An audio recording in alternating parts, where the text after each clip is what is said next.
और फिर वही उसी में आ जाता है। बहरहाल इस संकट पर जो देश के सामने भी आ रहा है धीरे धीरे, केवल सरकार के कह देने पर या सरकार के निपटने पर ही बात नहीं बनेगी, इसमें देश के आम आदमी को भी अपनी भूमिका निभानी पड़ेगी। आप मानते हैं कि नहीं? और आम लोगों के बीच में इसकी चर्चा क्या है? अपने जो उस संकट से निपटने के लिए एक इंडिविजुअल आदमी जितना परफॉर्म कर सकता है, उसमें यही है कि अपने जो, जैसे अभी हमने ये जो इनिशिएटिव लिया कि भाई कार का कम से कम यूज़ किया जाए, तेल कम खर्च होगा, हमें जो है ना, क्योंकि ऑलरेडी सप्लाई जो ना अफेक्ट हो गई है, जो सप्लाई आ भी रही है वो एनहेंस दाम पे आ रही है, तो इस तरह से उसमें हम अपना कंट्रीब्यूट कर सकते हैं, है नहीं? बाकी तो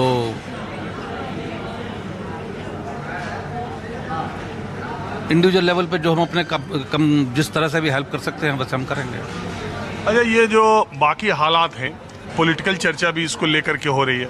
बार बार ये हो रहा है कि इजराइल ईरान के राष्ट्रपति आयतुल्लाह खामनेई मारे गए, टॉप लीडरशिप मारी गई, इंडिया का रिएक्शन लेट आया, फिर बाद में आया। बहुत तरह की बातें बीच बीच में हो रही हैं।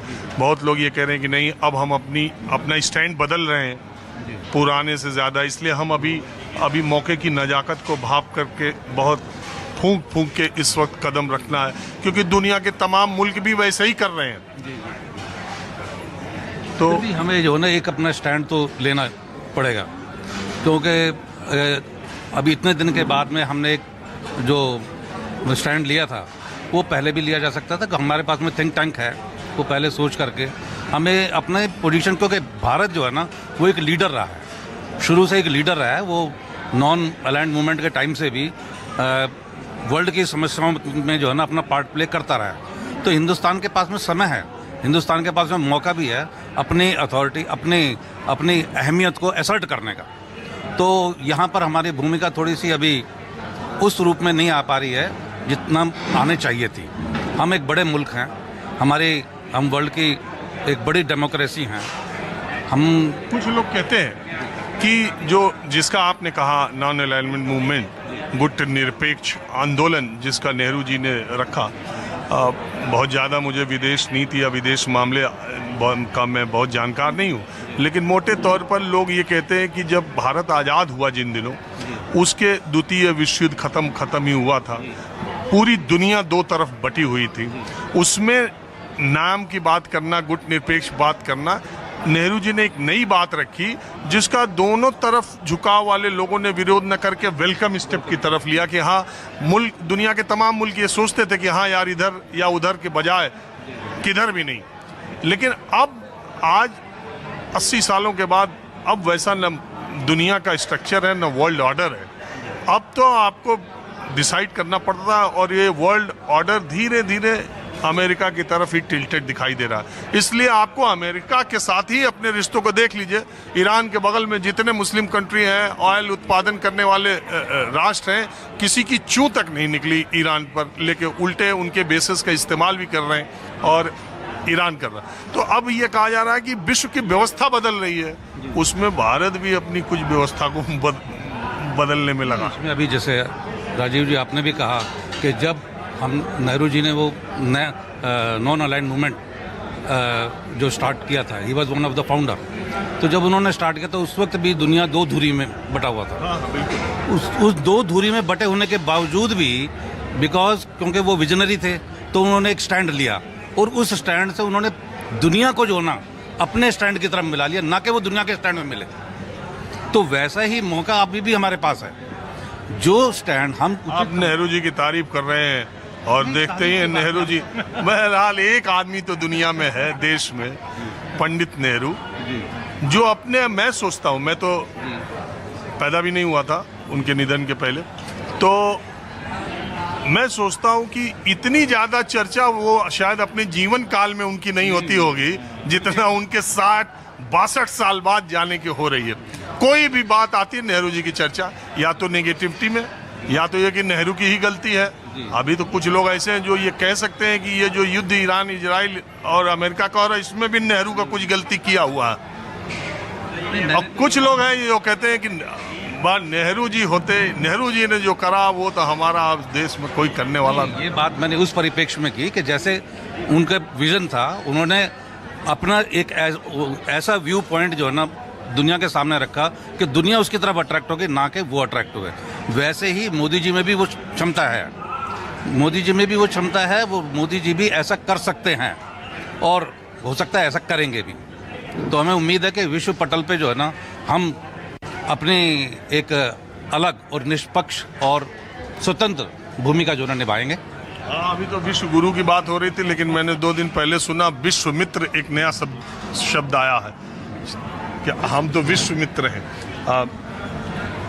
आप ये मैं एक चीज़ जानना चाह रहा हूँ, आपका डिप्लोमेटिक फेलियर है जिसके कारण क्रूड के प्राइसेस बढ़ रहे हैं, तेल की कीमतें आगे आने वाले समय में बढ़ेंगी। अभी तो घट गई, बढ़ेंगी तो ओपेक ने और रसिया ने इतना उत्पादन तेज कर दिया कि आज तक के इतिहास में 118 बैरल से 82, 88, 90 के आसपास आ गया था।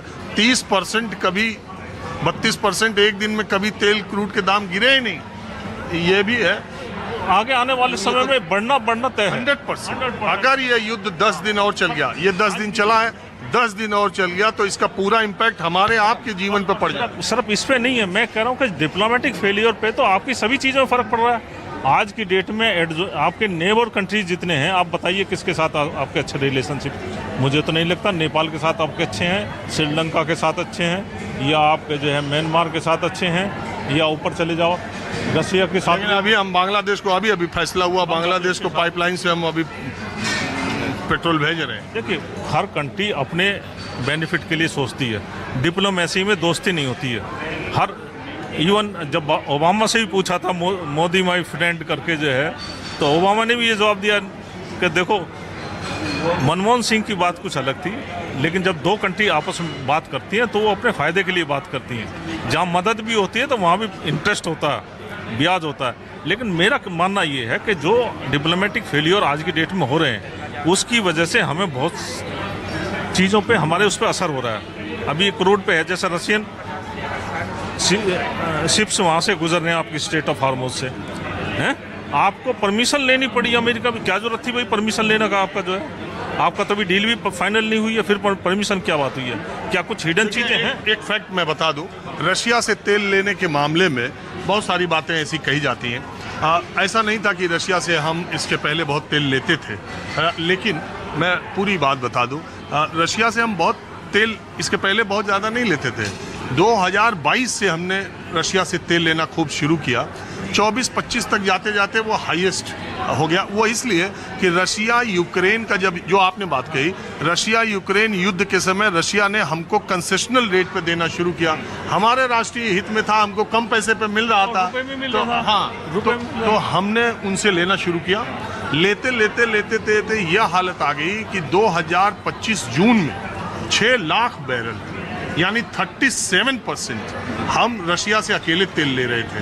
जब अमेरिकी राष्ट्रपति ट्रंप ने टैरिफ लगाया 50% इंडिया पर, सिर्फ इस बात का कि इतना तेल लेके इंडिया रशिया यूक्रेन युद्ध में रशिया की मदद कर रहा। इसके बाद जब ट्रेड डील आई तो उन्होंने कहा अब भारत रशिया से तेल नहीं खरीदेगा। अब हुआ क्या? हुआ ये कि अभी कुछ दिन पहले जब राहुल गांधी ने ये मसला उठाया तो उन्होंने सरकार, विपक्ष के नेताओं ने जब ये मसला उठाया कि कौन हो सकता है, अमेरिका कैसे हमको कह सकता है कि हम तेल नहीं खरीद सकते, बहुत सारे पत्रकारों ने भी और सरकारी सूत्रों ने भी एक आंकड़ा दिया। वो आंकड़ा ये दिया कि दिसंबर 2025 में हम पर डे 12 लाख बैरल प्रतिदिन खरीद रहे थे, और हम जनवरी में 11 लाख बैरल और फरवरी में भी 10 लाख बैरल पर डे खरीद रहे थे। तो हमने बंद नहीं किया। लेकिन उसका दूसरा पहलू ये है कि रशिया का प्रतिशत 37 से आके अब 19% पर हो गया है, और अमेरिका का 9% रहा करता था, वो 19% को पार कर गया। अगर ये युद्ध नहीं होता तो जिस स्पीड से रशिया से हम कम कर रहे थे, उस स्पीड से कुछ दिन बाद वो नॉमिनल, अरे बंद का मतलब ये थोड़ी नहीं है कि कोई 0% हो जाता है, आप उसको नीचे करते जाते हैं। ये रशिया से तेल लेने के बारे में फैक्ट है, जो कई बार एक तरह का फैक्ट बताया जाता है, दूसरी तरफ का नहीं बताया जाता है। तो